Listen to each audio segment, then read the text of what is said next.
رسول پاک صلی اللہ تعالی علیہ وسلم نے فرمایا جنت میں ایک ایسا محل ہے جس کے اندر کھڑے ہو کے دیکھیں تو باہر سے سارا کچھ نظر آتا ہے، اور محل کے باہر کھڑے ہو کے دیکھیں تو اندر کا سارا حسن دکھائی دیتا ہے۔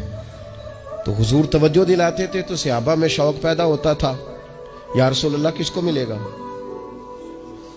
ویسے ہی دنیا میں بھی بندہ کو اچھا گھر دیکھتا ہے تو کہتا ہے یار کتنا اچھا نقشہ ہے، کس خوبصورتی سے بنایا، اور جب حضور ذکر کریں اور جنت کے محل کا ذکر کرے شوق صحابہ کا توانا ہوتا تھا۔ عرض کی یا رسول اللہ صلی اللہ علیہ وسلم کس کو ملے گا؟ تو نبی پاک نے 4 باتیں بیان کی۔ فرمایا ایک وہ بندہ جو اچھی بات کرے، وقولوا للناس حسنا، لوگوں سے اچھی بات کہے، وہ ہمیشہ معاشرے میں بری خبریں ہی دینے کا عادی نہ ہو، لوگوں کی عیب جوئی ہی اس کا مزاج نہ ہو، اچھی بات کرے۔